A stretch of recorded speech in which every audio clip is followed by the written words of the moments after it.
সূর্যকে বলে মেরে সূর্য, আমি আল্লাহ তো তোরে দুনিয়ার ভিতরে আমার ইবাদতের জন্য বানাইলাম, কিন্তু সূরাতুল জারিয়ার ভিতরে আল্লাহ পাক সুন্দরভাবে জানাইয়া দিলেন, ওয়ামা খালাকুল জিন্না ওয়াল ইনসা ইল্লা লিয়াবুদুন। ও মানুষ, দুনিয়ার ভিতরে যদিও আমি তাদেরকে আমার ইবাদতের জন্য বানাই নাই, কিন্তু তারা আমার ইবাদত করে, পিঁপড়া আমার ইবাদত করে, কবুতর। ওয়ামা খালাকুল জিন্না ওয়াল ইনসা ইল্লা লিয়াবুদুন। সুবহানাল্লাহ। আল্লাহ পাক দিয়া বলে, মানুষে দুনিয়ার ভিতরে বানাইলাম শুধুমাত্র কেবলমাত্র আমার ইবাদত করার জন্য, অন্য কোনো কারণে বানাই নাই। হে যুবক আল্লাহর গোলাম, দুনিয়ার ভিতরে আল্লাহ পাক রব্বুল আলামিন আসমান বানাইলেন, দুনিয়ার ভিতরে আল্লাহ পাক কোরআনের কোনো জায়গা করে নাই।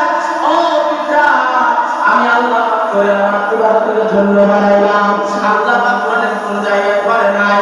ও পিতা রে, আমি আল্লাহ ইবাদতের জন্য বানাইলাম। ও কবুতর করে আমি ইবাদতের জন্য বানাইলাম। ও জঙ্গলের পশু পাখি করে আমি আল্লাহ ইবাদতের জন্য বানাইলাম।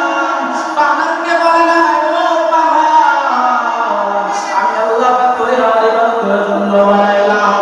সূর্যকে বলে মেরে সূর্য, আমি আল্লাহ করে দুনিয়ার ভিতরে আমার ইবাদতের জন্য বানাইলাম, কিন্তু সূরাতুল জারিয়ার ভিতরে আল্লাহ পাক সুন্দরভাবে জানাইয়া দিলেন, ওয়ামা খালাকুল জিন্না ওয়াল ইনসা ইল্লা লিয়াবুদুন। ও মানুষ, দুনিয়ার ভিতরে যদিও আমি তাদেরকে আমার ইবাদতের জন্য বানাই নাই, কিন্তু তারা আমার ইবাদত করে, পিঁপড়া আমার ইবাদত করে, কবুতর আমার সিজদা করে, দুনিয়ার ভিতরে যত পশু পাখি রয়েছে সবাই আমার জিকির করে। ও মানুষ, তাদেরকে ইবাদত করার জন্য বানানো হয় না, তারপরেও আমার ইবাদত করে, কিন্তু আমি পবিত্র কোরআন কারীমের ভিতরে জানাইয়া দিলাম, ওয়ামা খালাকুল জিন্না ওয়াল ইনসা ইল্লা লিয়াবুদুন। সুবহানাল্লাহ। আল্লাহ জানাইয়া দিলেন, আমি আমার বান্দাদেরকে শুধুমাত্র আমার ইবাদতের জন্য বানাইলাম। আল্লাহ কিসের জন্য বানাইছেন?